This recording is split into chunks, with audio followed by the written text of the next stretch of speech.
다 같이 일어나셔서 조용한 기도 드리실 때에 성령 강림절 후 21번째 주일 예배를 하나 올리겠습니다. 다 같이 조용한 기도 드리시겠습니다.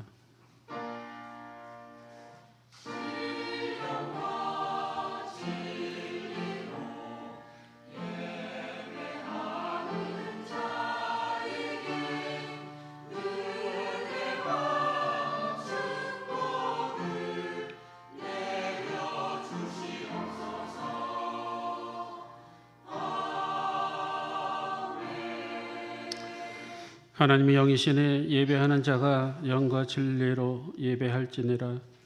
영광과 찬양을 받으시기 합당하시고 존귀하신 하나님, 이 거룩한 시간에 우리가 하나님의 보좌 앞에 머리 숙여 경건한 마음으로 예배드리기를 원합니다. 우리의 심령을 다시금 새롭게 하여 주셔서 이 예배가 하늘에는 영광이 되게 하시고 우리 모든 예배자들에게 하나님 은혜와 축복의 시간이 될 수 있도록 성령님 임재하여 주옵소서. 우리 주 예수 그리스도 이름으로 간절히 기도드리옵나이다. 아멘. 임재 찬송 부릅니다.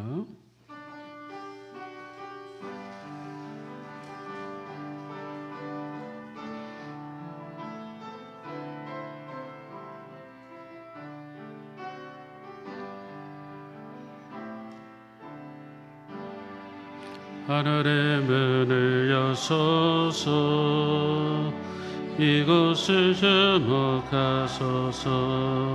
주를 향한 노래가 꺼지지 않으니 하늘을 열고 보소서. 이곳에 임재하소서. 주님을 기다립니다. 기도의 향기가 하늘에 닿으니 주여 임재하여 주소서. 이곳에 오소서. 이곳에 앉으소서. 이곳에서 드리는 예배를 받으소서. 주님의 이름만이, 오직 주의 이름만 이곳에 있습니다. 이곳에 오소서. 이곳에 앉으소서. 이곳에서 드리는 예배를 받으소서. 주님의 이름만이, 오직 주의 이름만 이곳에 있습니다. 사도신경으로 신앙 고백하겠습니다. 전능하사 천자를 만드신 하나님 아버지를 내가 믿사오며 그 외아들 우리 주 예수 그리스도를 믿사오니 이는 성령으로 잉태하사 동정녀 마리아에게 나시고 본디오 빌라도에게 고난을 받으사 십자가에 못 박혀 죽으시고 장사한 지 사흘 만에 죽은 자 가운데서 다시 살아나시며 하늘에 오르사 전능하신 하나님 우편에 앉아 계시다가 죄로서 산 자와 죽은 자를 심판하러 오시리라. 성령을 믿사오며 거룩한 공예와 성도가 서로 교통하는 것과 죄를 사하여 주시는 것과 몸이 다시 사는 것과 영원히 사는 것을 믿사옵나이다. 아멘. 찬송가 31장 찬양합니다.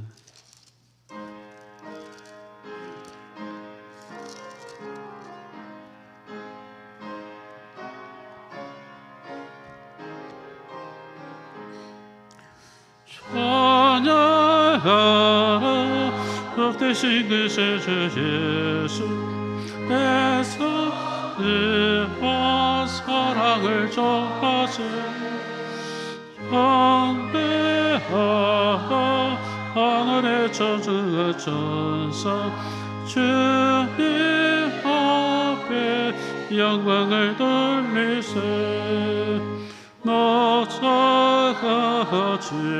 우리를 지키시고 종일 밤에 늘 안아주시니 찬양하라 높으신 그세를 찬양 영원히 들으세 찬양하라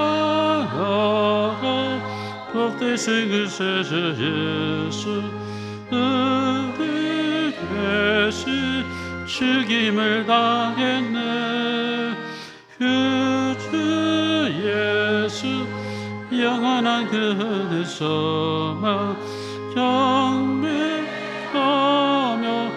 겸손을 전하세 찬양하라 우리를 주신 예수 그의 사랑 한없이 그 사랑 찬양하라 높으신 그세를 찬양 영원히 들으세 찬양하라 복되신 그세 예수 천사들아 즐겁게 찬양해 주 예수 영원히 다스리시네 멸류관 주 앞에 드리세 주 예수 세상을 이기시고 영광 중에 또다시 오시리 찬양하라 높으신 권세를 찬양 영원히 들으세 자리에 앉으시기 바랍니다. 성시 교독문 읽겠습니다. 교독문 46번 시편 104편 말씀 교독하겠습니다. 내 영혼아 여호와를 성축하라. 여호와 나의 하나님이여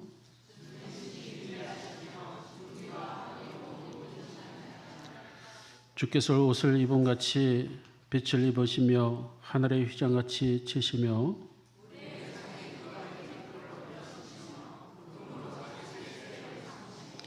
바람 날개를 다니시며 바람을 자기의 사신으로 삼으시고 불꽃으로 자기의 사역지를 삼으시며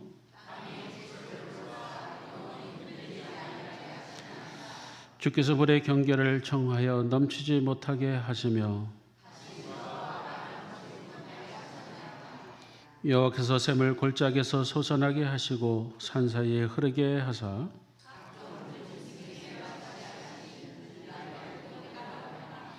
공중의 새들도 그 가에서 깃들이며 그가 그의 누각에서부터 산에 물을 부어 주시니 아멘. 예배를 위해서 소경국 장로님 기도 인도해 주시겠습니다.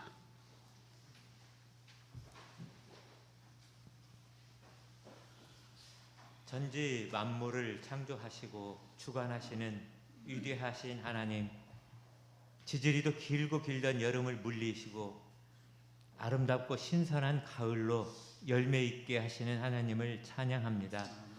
오늘 거룩한 주의 날에 교회에 나와서 주님께 예배하게 하심을 감사합니다.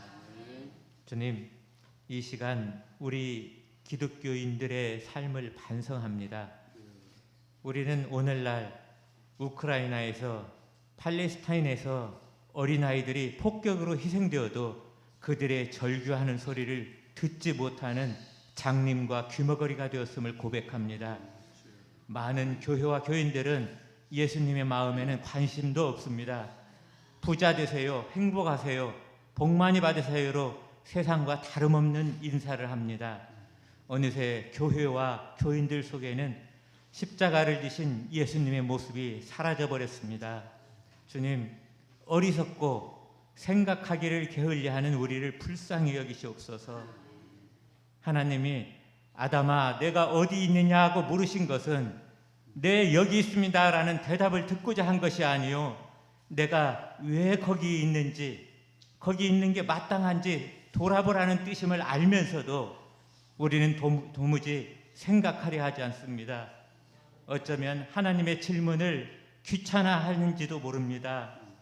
그래도 우리가 그리스도인이라고 이 시간 주님께 예배하러 나왔사오니 주님 우리를 불쌍히 여기시옵소서. 우리는 세상의 무거운 짐에 지쳐버렸사오니 주님은 우리들을 불쌍히 여기시고 용서해 주시옵소서. 우리가 이 시간 주님을 만나게 하옵소서. 성경 말씀을 가까이 하여 사모하며 읽으면서 눈과 귀를 열어서 예수님의 모습을 보고 예수님의 음성을 듣게 하옵소서. 주님 우리가 새롭게 거듭나게 도와주시옵소서. 이제 예수님의 눈으로 세상을 바라보게 하옵소서. 나이만 많이 먹은 노인이 아니고 신앙이 성숙한 어른이 되게 하옵소서. 우리가 이 땅에서 사는 하루하루마다 탐욕과 집착을 내려놓고 그 자리에 주님의 마음을 채워서 주님을 닮아가게 하옵소서. 살아가는 매 순간순간마다 주님과 동행하는 삶을 누리게 하옵소서. 은혜의 주님, 호남제일교회가 복된 교회가 되게 하옵소서. 모든 임원들에게 지혜와 건강을 허락하시고 우리 교회의 일꾼들이 많아지게 하옵소서. 남선교회, 여선교회, 그리고 각 부서와 팀 조직의 구성원으로서 각자가 자기 역할을 잘 챙겨서 서로에게 짐이 아닌 힘이 되게 하옵소서. 성경 필사하는 교우들을 축복하시어 단순히 필사에 그치지 말고 가슴을 울리는 주님의 말씀에 아멘으로 응답하게 하옵소서. 속장님과 교회학교 교사들을 기억하사 뜨거운 열정을 부어주옵소서. 다음 주부터 예정된 대신방을 통해서 주님 우리 속회가 활성화되게 하옵소서. 특별히 문화교실 축복해 주셔서 문화교실을 통해서 지역 주민들이 소통하고 교류하며 주님의 축복을 받아갈 수 있게 원합니다. 참여하는 이들이 많아지게 하시고 협력하는 이들이 많아지게 하옵소서. 또 건강으로 기도하는 환자와 가족들을 위로하시고 용기와 희망을 주옵소서. 환절기를 맞아서 노인들과 어린이들의 건강을 지켜주옵소서. 주님 오늘 우리가 드리는 이 예배를 기뻐 받으시고 모든 성도들과 그 가족들에게, 특별히 봉사하는 모든 지체들, 그리고 말씀을 전하시는 담임 목사님과 그 가정에 복을 내리시옵소서. 우리를 사랑하시는 우리 구주 예수 그리스도 이름으로 기도합니다. 아멘.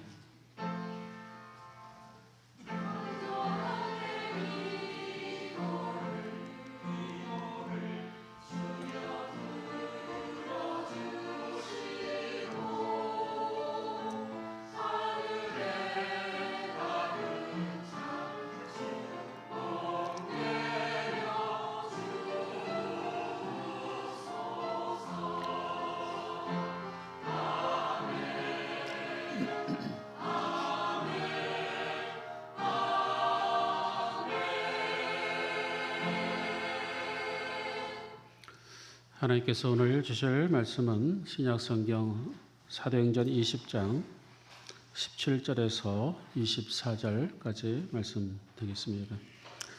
신약성경 223쪽에 있습니다. 사도행전 20장 17절에서 24절까지 말씀 저와 여러분이 한 절씩 교도로 교독하겠습니다.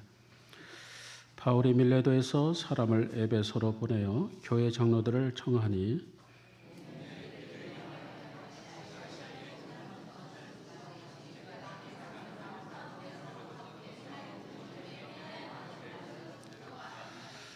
곧 모든 겸손과 눈물이며 유대인의 간계로 말미암아 당한 시험을 참고 주를 섬긴 것과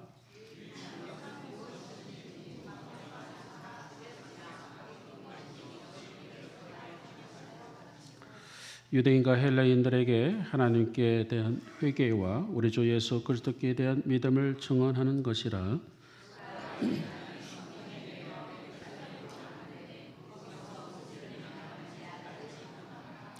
오직 성령이 각 성에서 내게 증언하여 결박과 환난의 날을 기다린다 하시나 다같이 내가 달려갈 길과 주 예수께 받은 사명 곧 하나님의 은혜의 복음을 증언하는 일을 마치려 하면은 나의 생명조차 조금 더 귀한 것으로 여기지 아니하노라.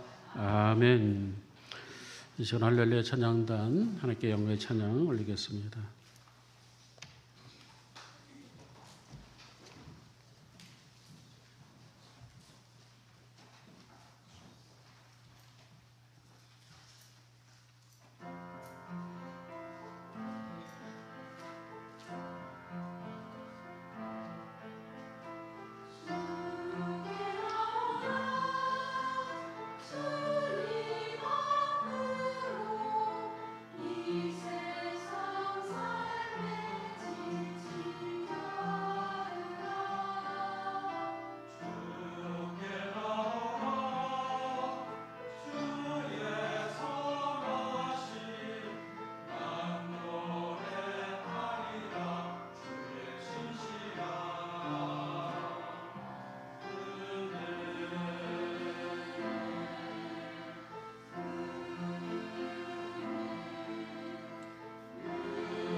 아멘. 할렐루야. 하나님께 영광을 돌립니다.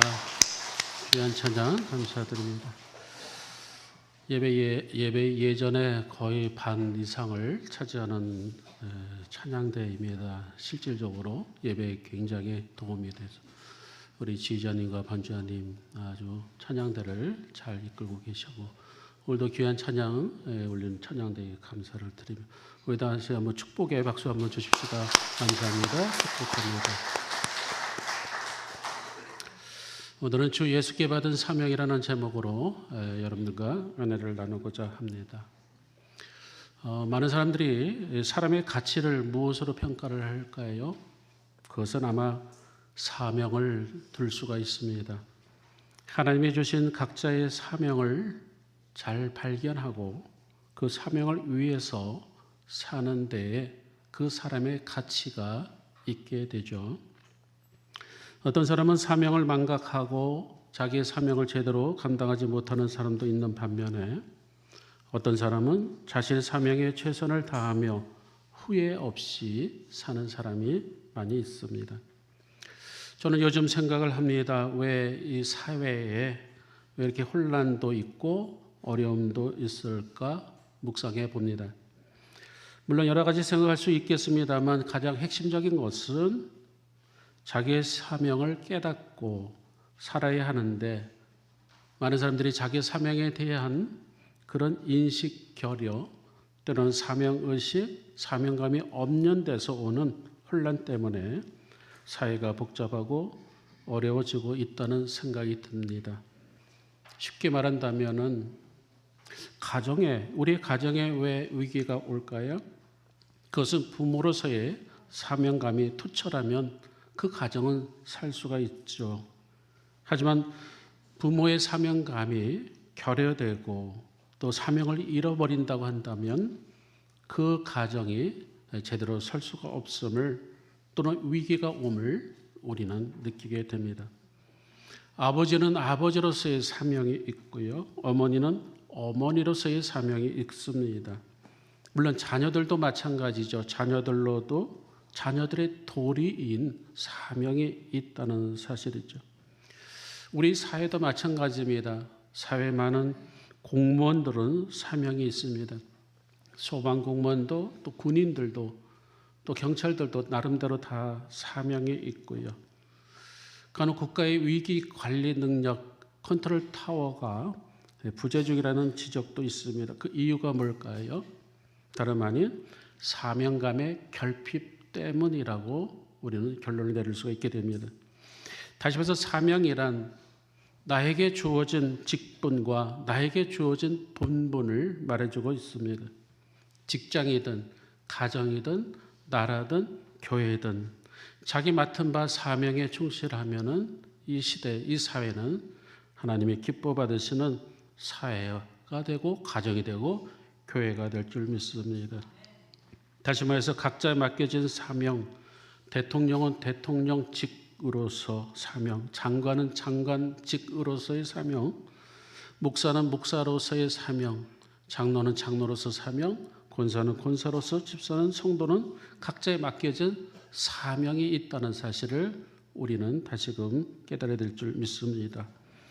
오늘 성경에 보면 사명에 따라서 그의 모든 목숨까지도 귀하게 여기지 않는 한 사람이 나오고 있습니다. 오늘 보면 사도행전 20장에 보면은 바로 이 사명감에 아주 불탄 사람이 있는데 바로 사도 바울입니다. 이 사도 바울의 사명이 무엇일까요? 복음을 전도하는 사명이었습니다. 이 사도 바울은 한 사람이라도 더 구원시키기 위해서 그는 유대인들에게는 유대인처럼 대했고 헬라인들에게는 헬라인처럼 대했고 율법 있는 자에게는 율법 있는 자처럼 대했고 율법이 없는 자들에게는 역시 율법 없는 자들처럼 대했습니다. 그들의 눈높이에 맞춰서 대했습니다. 그것은 뭘까요? 한 영혼이라도 한 사람이라도 더 구원시키기 위한 바로 사도 바울의 그런 사명자의 그 모습을 보여주고 있습니다.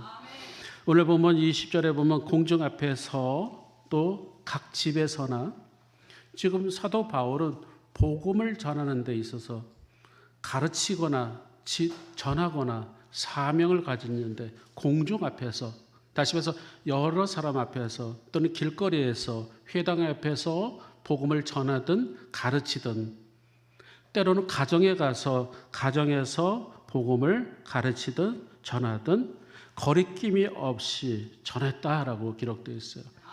무엇에 따라서 성령에 매여서 거리낌 없이 그는 전했다라는 것이죠. 오늘 보면 22절 나옵니다. 이제 나는 성령에 매여 예루살렘으로 간다라는 표현을 쓰고 있습니다. 구태여 예루살렘으로 가면 갔지 왜 성경에 이 말이 기록되어 있을까요? 그 이유가 있습니다. 지금 바울은 누가 말려도 누가 못 가게 해도 나는 가겠다. 어디로? 예루살렘으로 가겠다. 의지와 결연의 표시가 여기 있는 것이죠. 왜 구태여 이 이야기가 기록되었을까요? 나는 지금 성령에 매여서 예루살렘으로 가겠다. 많은 사람들이 사실 지금 만류하고 있습니다. 바울 선생님, 지금 예루살렘에 올라갈 때가 아닙니다. 올라가면 반드시 많은 사람들이 우리 바울 선생을 결박하려고, 핍박하려고 대기하고 있습니다. 준비하고 있습니다. 그러니 올라가지 마십시오. 자, 그런데 사도 바울의 모습이 어떻습니까? 오늘 보면 22절이 압권적인데요. 내가 성령에 매여서 예루살렘으로 내가 올라가겠다는 것이죠. 설령 그곳에 나를 결박하는 어떤 그런 사람들이 있다 할지라도, 나에게 핍박과 환난과 어떤 어려움, 박해가 있다 할지라도 나는 그리스도께서 받은 사명, 그 사명을 붙잡고 나는 올라가겠습니다. 그런 것이죠. 그렇다면 예루살렘 교회에서 왜 바울을 잡으려 했을까요? 복음을 전한 그 바울, 그야말로 뭐 상급을 안 주고 표창장을 안 줄 망정 왜 잡으려고 했을까요?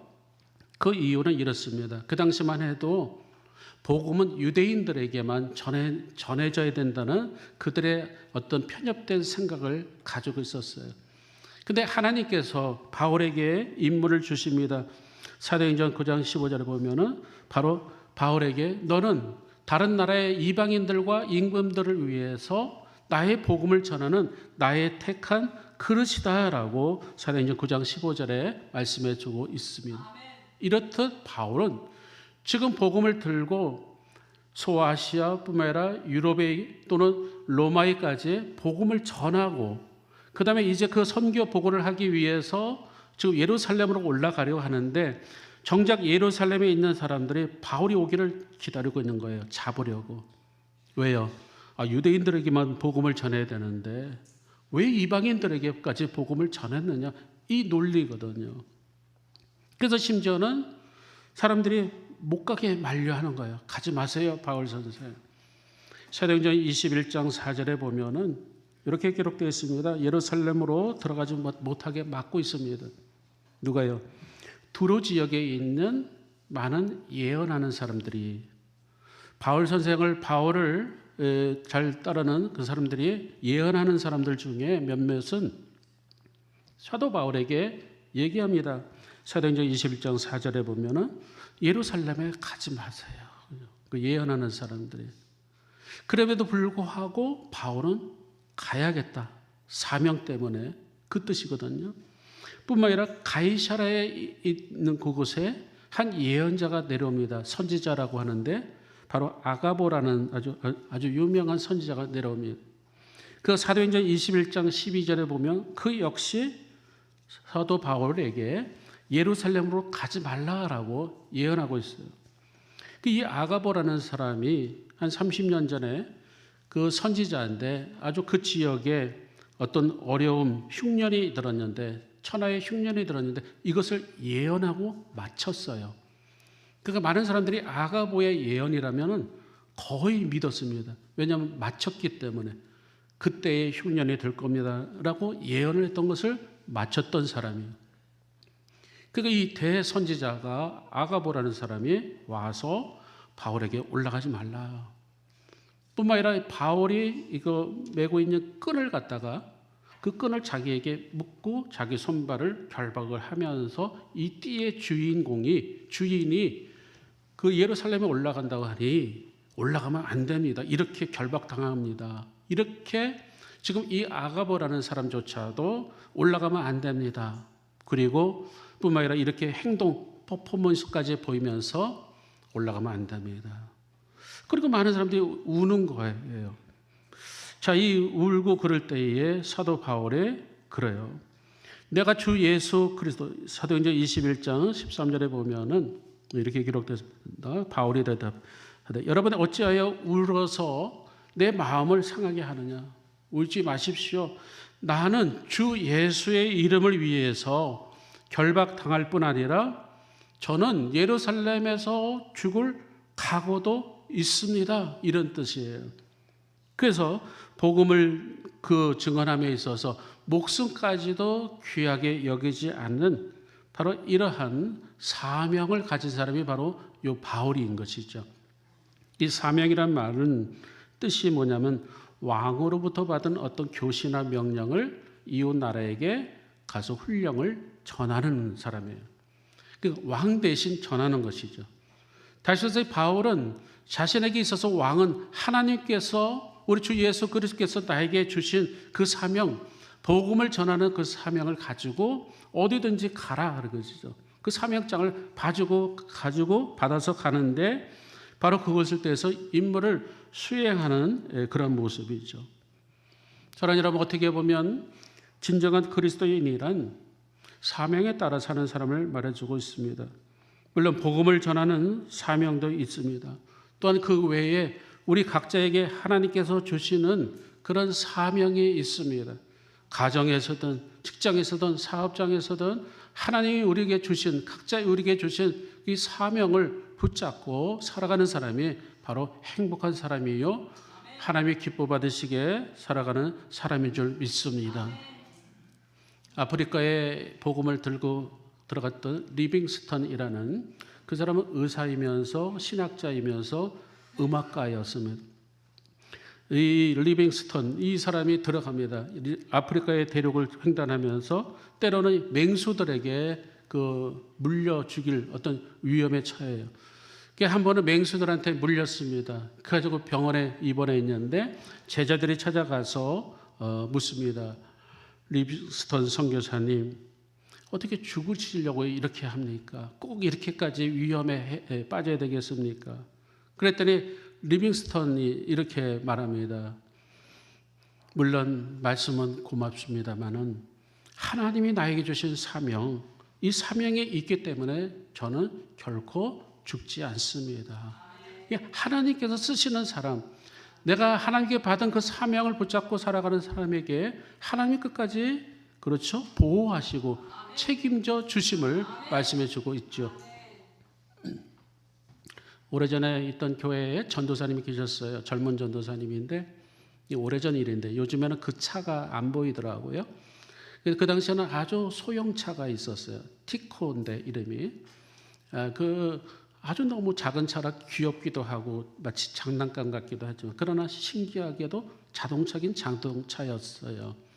근데 그분이 그거를 이제 늘 타고 교회에 오곤 합니다. 그 티코라는 차가 얼마나 가볍고 그런지 그 서해안 고속도로나 이런 데면 바람이 막 태풍 부는 때는 막 휘청휘청 밀릴 정도로 그렇게 가볍고 그래요.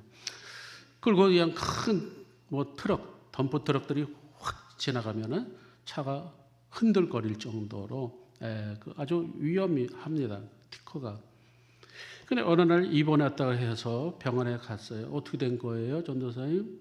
큰일 날 뻔했습니다. 이게 무슨 일이에요? 그 고속도로에서 큰 덤프 트럭이 그냥 밟고 지나갔다는 거죠. 그 표현이 참 이상하죠? 밟고 지나갔다. 그러니까 그냥 덮치듯이 인연도 없이 그냥 쓱 지나갔다는 거예요. 그러니까 종이장처럼 차가 그렇게 이그러졌다는 거예요. 종이장처럼. 그러겠죠. 달려오는 덤프 트럭이 그 티코 그냥 밀고 들어가는데 근데 살아있단 말이에요. 그게 어떻게 됐어요? 저도 모르겠어요. 순간적으로 쾅 하는데 자기의 몸이 붕 떠가지고 튕겨나가서 이쪽 이 길거리 이쪽 이 풀밭인도로 뚝 떨어졌다는 것이죠. 그 머리부터 발끝까지 골절 당한 것이 하나도 없다는 거예요. 그리고 그냥 떨어졌으니까 타박성 정도가 있죠. 이거 봐야 아무렇지도 않아요. 그렇게 얘기하는 거예요.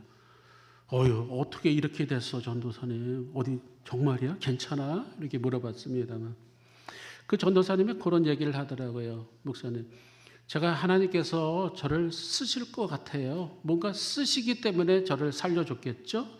이렇게 얘기를 하는 거예요. 아하, 그렇구나. 하나님의 사명 받은 사람, 하나님이 책임져 주시고 하나님이 인도하시고 하나님이 끝까지 함께 하심을 저는 그 당시에 정말 그 적은 사건을 통해서도 알게 됩니다. 하나님께서 우리에게 건강을 주신 것은 주의 일을 하라고 주신 것이죠. 하나님께서 우리에게 시간을 주신 것은 주의 일을 하라고 하나님의 시간을 주신 것이죠.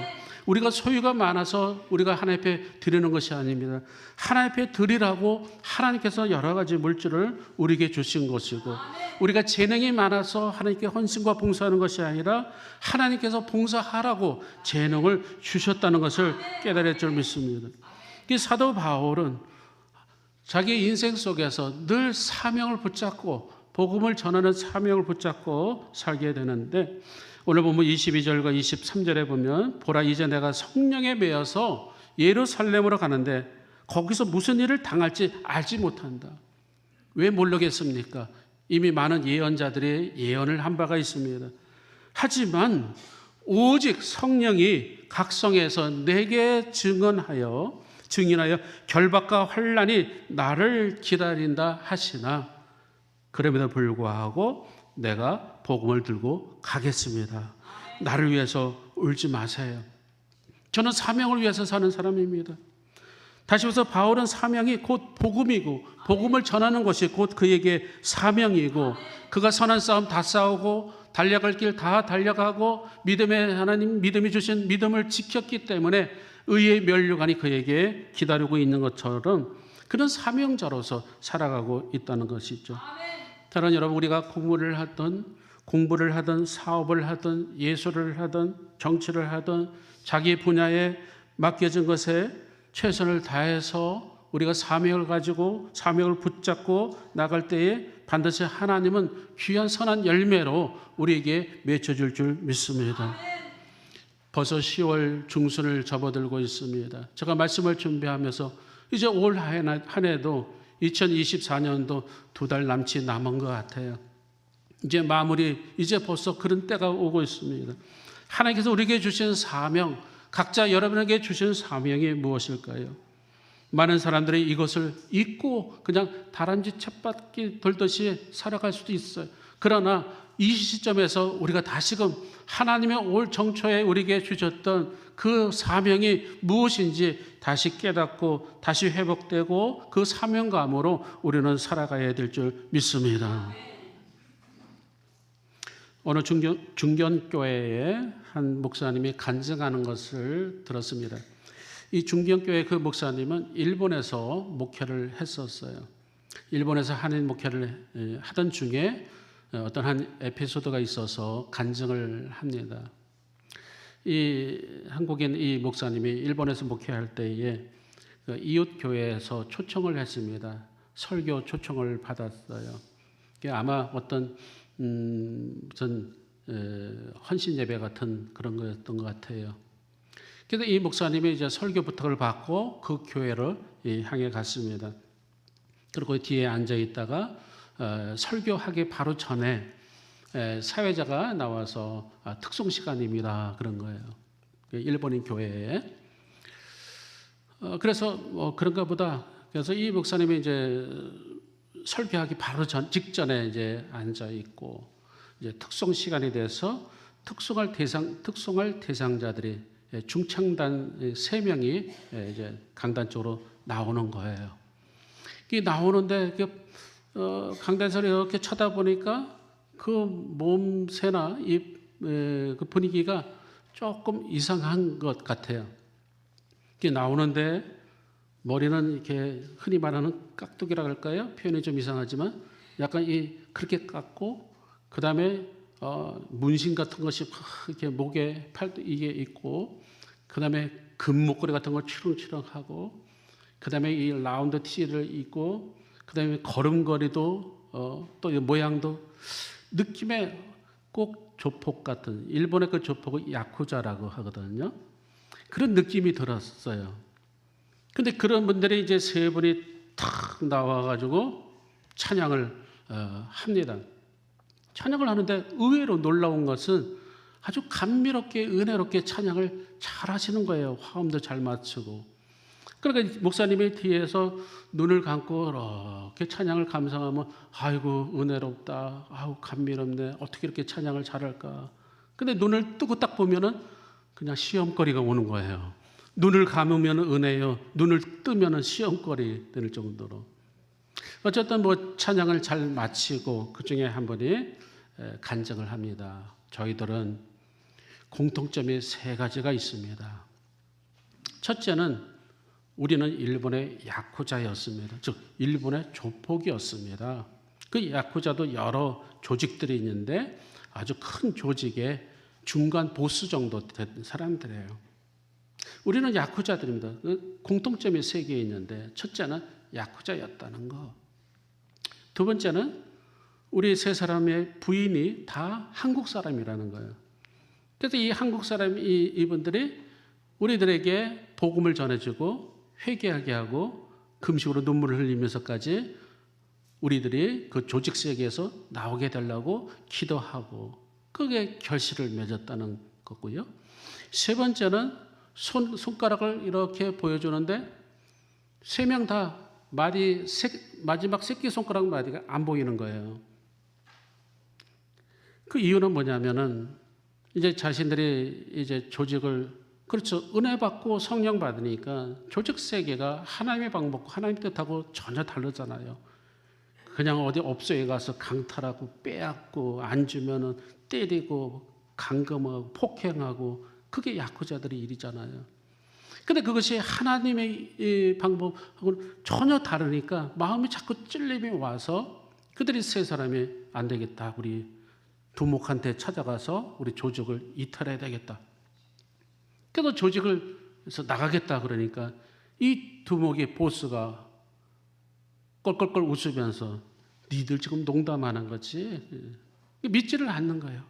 왜냐하면 그 3명이 중간 보스들이 워낙 그 살벌하고 아주 무섭고 아주 일도 그냥 잘하고 자기네들 편에서 그런 사람이 갑자기 3명이 다 못하겠다 그러니 그러면서 그 부인이 전해준 자기들의 한국인 부인이 전해준 그 복음으로 인해서 더 이상 이렇게 살고 싶지 않다.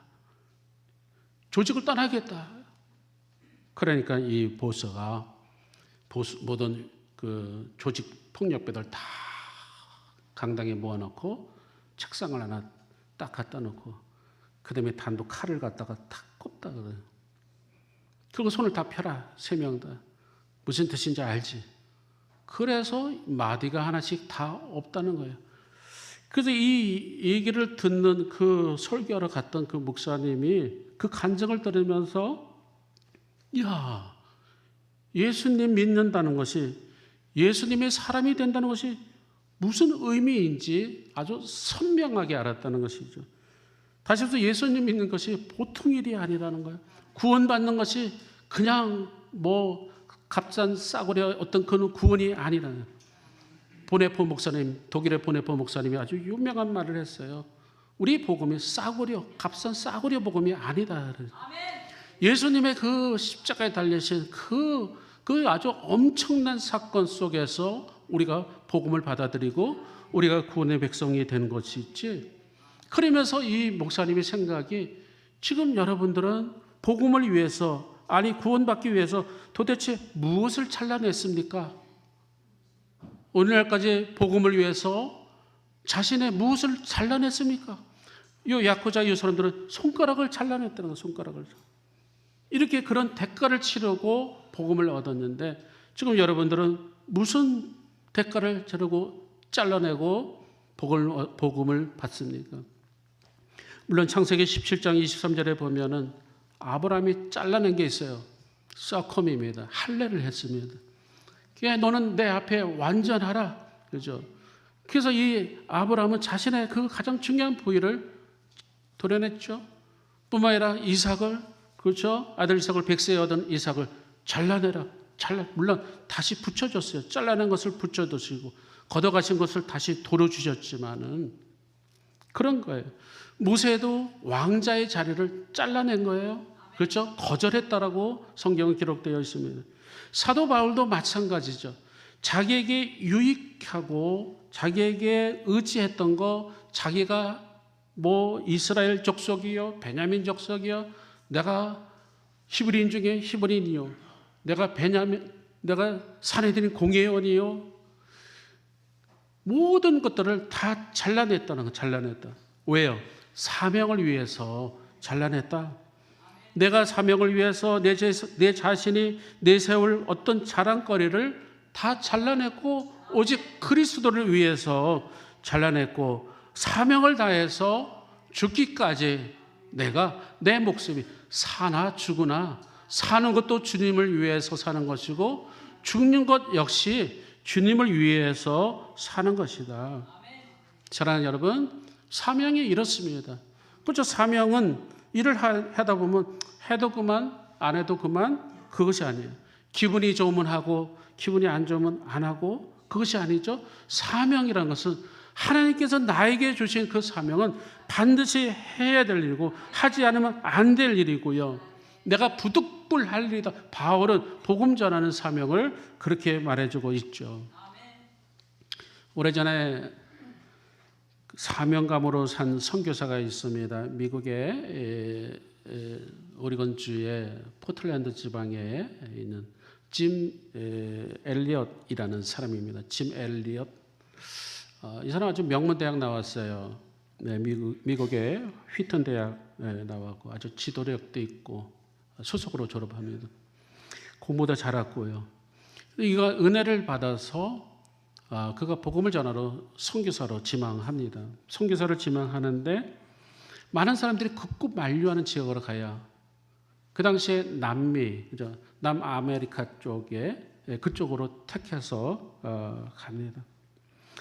그러니까 하나님의 부르심을 받아서 사명받아서 떠나게 되는데 그곳에 이 복음이 못 들어간 곳이 있어요. 아우카족이라는 그 부족에 복음을 전하 들어가는 거예요. 근데 많은 사람들이 아우카족 다른 데는 몰라도 그 남미의 아우카족 그쪽에는 복음을 전하면 안 됩니다. 거기 그 사람들은 외부에서 누가 들어오면 무조건 죽입니다. 그러니 복음 가지고 들어갈 생각 아예 하지 마십시오. 그러니까 미국 선교국에서도 블랙리스트에 있어요. 거기는 절대로 가면 안 되는 곳입니다.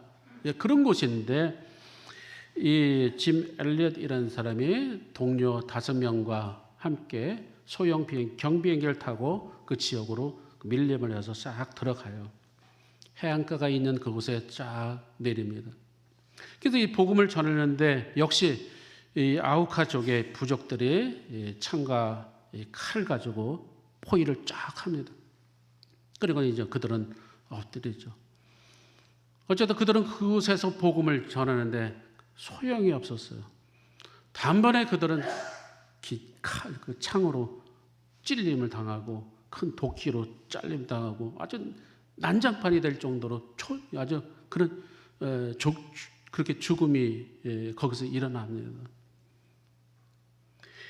미국 선교국에서는 한 닷새 지났는데도 연락이 두절된 거예요. 통신이 두절되고 하도 이상하다 싶어서 구조대를 꾸려가지고 그쪽으로 급파에 들어갑니다.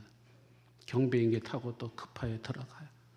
들어가서 그 현장에 가서 봤더니 다들 아연실색을 하는 거예요. 그 처참한 그 몰골들 그런 상황에서 다 죽은 거예요. 그런데 거기서 이상한 것을 발견하는데 그 5명의 그 소지품을 챙기다 보니까 그 호주머니 안에 권총이 있었다는 거죠. 권총이. 실탄까지 장전되어 있는 권총. 그러니까 이들은 그 아우카족을 상대로 해서 복음을 전하다가 어떤 목숨의 위험이 나오면 그들을 총으로 쏘거나 대응을 할 수도 있었는데 총 한 방을 안 쐈다는 거예요. 어쨌든 그것이 이제 대서특필돼서 나중에는 그곳에도 이제 복음이 들어갑니다만은 이 라이프지와 이 타임지 기자들이 그 당시에 그것을 아주 대서특필을 해요. 그러면서 큰 대문짝맣게 어떤 타이틀을 하는데 무모한 죽음이다. 또는 타임지에서는 불필요한 낭비다. 그러니까 불필요한 생명 낭비다. 이렇게 쓰여져 있는 거예요. 그러니까 아니 그 지역이 어떤 지역인데 왜 거기를 구태여 들어가려고 하느냐. 들어가면 반드시 죽게 되는데. 그러니까 기자단들이 마치 조롱하듯이 쓴 것 같죠. 불필요한 목숨 낭비다. 이렇게 쓴 거예요. 이제 그 글을 이 젊은 그 부인이 엘리자베스 이 짐 엘리엇의 아내인 그 신문 기자를 보고 인터뷰를 합니다. 항의를 해요. 아니 낭비라니요. 낭비라니요. 이게 낭비 아닙니다. 목숨 낭비요? 아니에요. 어느 누가 자기 생명 그거 아까워하지 않는 사람이 어디 있겠습니까? 낭비 아닙니다.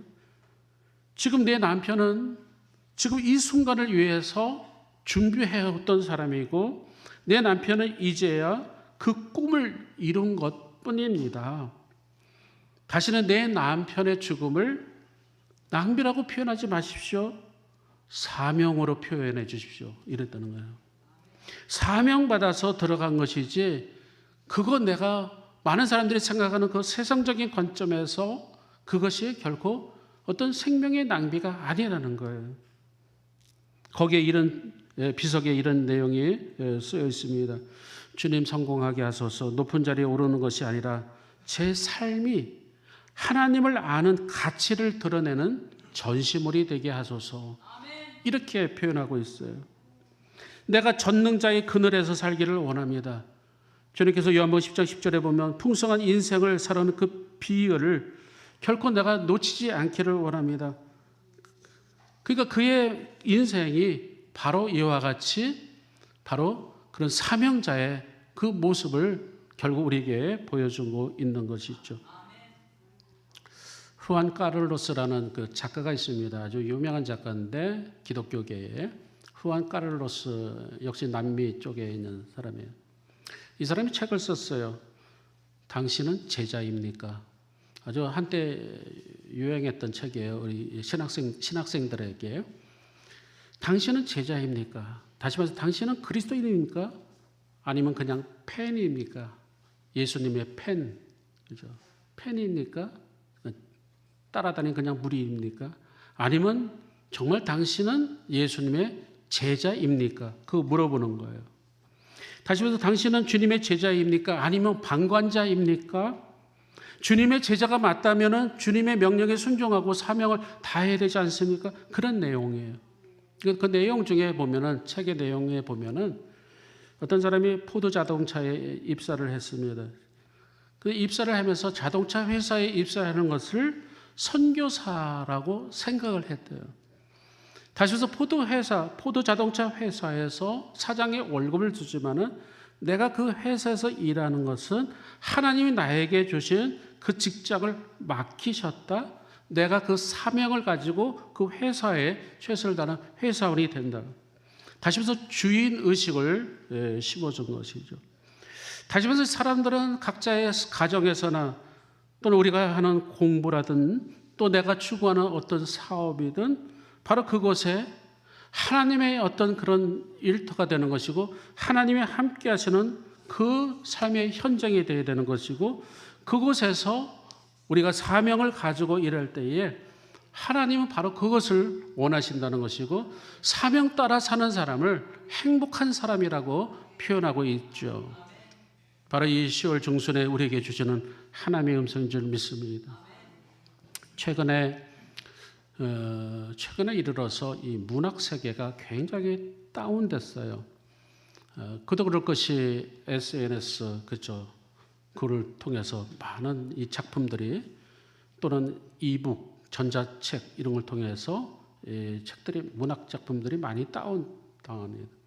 돈도 되지를 않고 그리고 뿐만 아니라 AI 인터넷 시대 되면서 이 문학의 세계가 지금 굉장히 전 세계적으로 좀 다운되고 있습니다. 문학을 한다고 시를 외운다고 경제적으로 무슨 이득이 되는 것도 아니고 어떤 삶에 어떤 그렇게 도움이 되는 것도 아니고 이게 문학의 세계가 아주 굉장히 침체되어 이때에 최근에 우리나라 작가의 한강 이름이 외자더라고요. 성이 한씨고 이름이 한강이라는 여류 작가가 우리나라 최초로 노벨 문학상을 수상을 했어요. 저는 그것을 보면서 소설가 이 한강의 이 노벨 문학상 수상은 물론 한국의 최고의 문학적인 업적도 기르긴 하지만 이 시대를 살아가는 데 있어서 굉장히 우리에게 중요한 것을 던져주고 있는 질문거리가 됩니다. 물론 2017년인가 그가 쓴 채식주의자라는 책이 있었는데 제가 그 당시에도 좀 관심을 가지고 채식주의자에 대해서 좀 읽었던 기억이 납니다만, 다시 말해서 이 문학이라는 한 장르가 굉장히 침체되고 있으면서 그러나 그 분야에 오히려는 길을 가야 했던 어떤 한 사명자의 모습을 보는 듯해요. 그 길이 쉽지가 않거든요. 그렇다고 그 길이 뭐 흔히 얘기하는 어떤 꽃길을 걷는 길도 아니고 돈이 생기는 길도 아니고 어떤 사명자의 길을 걸어가는 그 여류 작가의 모습을 보는데, 어쨌든 이번에 좋은 어떤 그런 소식이 들려서 전 감사합니다만, 오늘 성경에 나오는 이 사도 바울에게 있어서 바로 이 사명이 정말 사명을 가진 자들은 행복한 사람들이라는 것이죠. 왜 그러냐면 뚜렷한 목적을 가지고 살아가야 된다. 내가 그리스도로 인해서 나를 위해서 죽으신 그분, 나를 위해서 부활하신 그분을 위해서 내 생의 목적이요, 내가 누구를 위해서 살고 누구를 위해서 죽는 이 목적이 분명한 사람들은 바로 행복한 사람이라는 것이죠. 하나님은 이미 우리들에게 각자에게 이제 한 해, 이제 2달여 남겨두고 있습니다. 하나님께서 우리에게 건강을 주시고 하나님께서 우리에게 좋은 기회를 주시고 주신 사명 다시금 깨닫고 각자의 삶의 자리에서 내주신 사명 붙잡고 또 하나님께 영광 돌리는 저 여러분 되시길 주님의 이름으로 축원합니다. 우리 복음성가 한 장 부르시고 기도하는 시간 갖겠습니다. 오신실하신 주 우리 한번 찬양하겠습니다.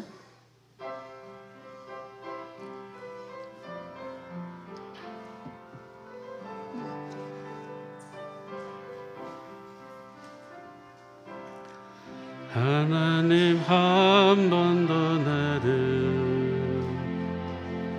실망시킨 적 없으시고 언제나 공평과 은혜로 나를 지키셨네. 오신실하신 주, 오신실하신 주, 내 너를 떠나지도 않으리라, 내 너를 버리지도 않으리라. 약속하셨던 주님, 그 약속을 지키사 이후로도 영원토록 나를 지키시리라 확신하네. 기도하겠습니다. 고마우신 하나님 아버지, 10월 중순을 지나며 하나님 아버지 정초에게 우리에게 주셨던 사명을 다시금 하나님 아버지 깨닫고 회복되기를 원합니다. 하나님, 우리 모두가 하나님 앞에 사명감을 가지고 남은 시간 하나님께서 주어지신 하나님 아버지 이 시간들을 잘 이뤄가게 하여 주셔서 이 땅에서 하나님의 영광이 드러나게 하시고 하나님의 뜻을 이뤄가는 우리 모두 될 수 있도록, 그래서 사명자로서 살아갈 수 있도록 인도하여 주시옵소서. 예수님 이름으로 간절히 기도하옵나이다. 아멘. 찬송가 335장 1절만 부르시며 준비된 예물 하나님께 올리겠습니다.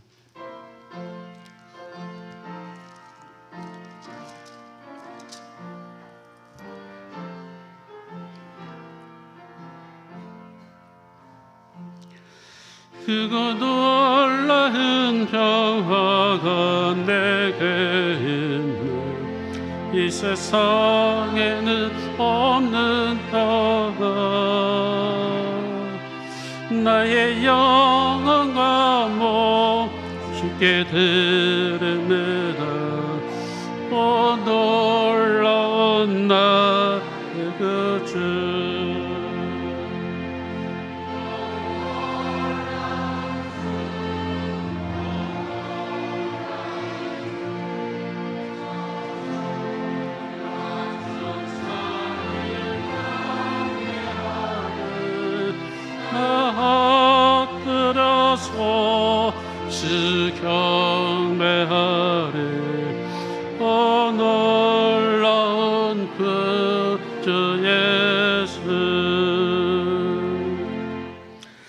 우리의 생명이 되시고 기쁨 되신 하나님 아버지, 오늘도 주님의 날 맞이하며 하나님의 백성들 주 앞에 나와 예배하며 또한 하나님께서 주신 은혜와 사랑으로 하나님 아버지 저희들을 회복하게 하심에 참으로 감사합니다.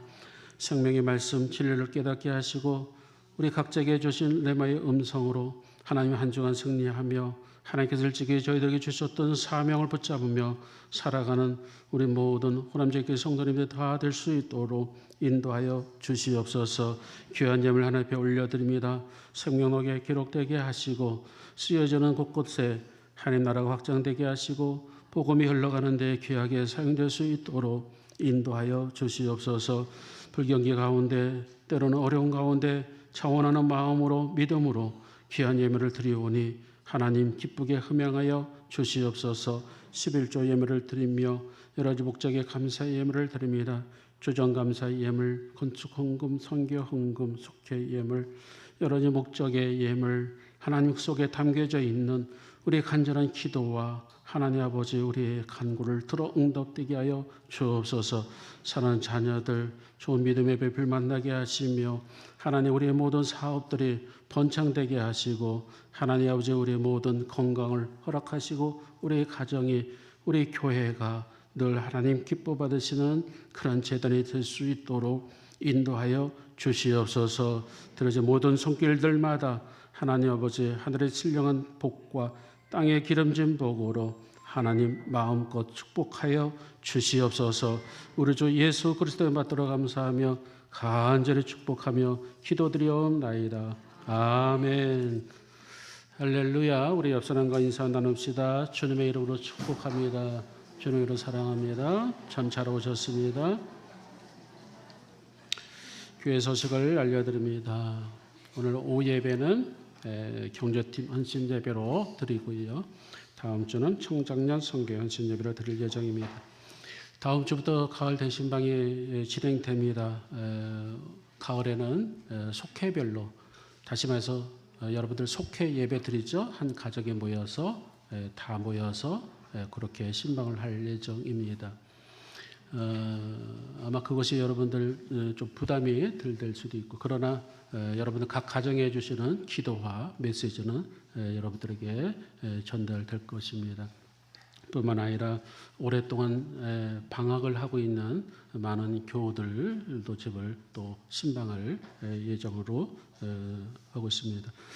신방 날짜가 이렇게 기록되어 있기 때문에 혹여나 또 바꾸기를 원하시는 분이나 또는 그러면은 미리 말씀을 해주시면은 또 잘 적절하게 조치를 하겠습니다. 성경 필사를 어느 정도 마무리돼 가고 있는 줄 압니다. 안 그런가요? 거의 다 돼가고 있죠. 어쨌든 10월 말까지 기간이 있습니다. 여러분 힘드시더라도 잘 마무리하셔서 또 이렇게 또 제작하는데 여러분들 또 같이 협조해 주시기를 부탁을 드립니다.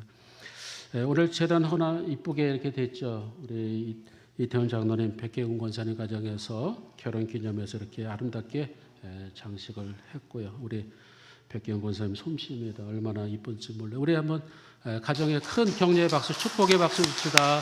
감사합니다. 축복합니다. 사랑합니다. 다 같이 일어나셔서 결단찬송 620장 1절 부르고 축도함으로 2부 예배를 마치겠습니다.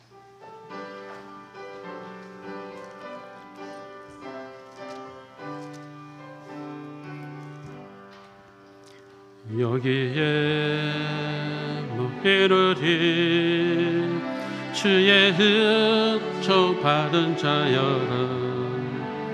주께서 이 자리에 함께 계심을 아노라. 언제나 주님만을 찬양하며 따라가리니 시험을 당할 때도 함께 계심을 믿노라. 이 믿음 더 크세라. 주 주가 지켜주신다. 어두운 밤에도 주의 밝은 빛 인도하여 주신다. 이제는 우리 주 예수 그리스도의 은혜와 하나님 아버지의 극진하신 사랑하심과 성령님의 인도하심과 교통 역사하심이 우리 모두가 하나님의 사명을 붙잡아 하나님께 영광 돌리기를 다짐하며 한 주간 세상으로 파송해 나가는 사랑의 주의 종들 머리 위에 허남제일교회 이제로부터 영원토록 함께 하시길 간절히 축원하옵나이다. 아멘.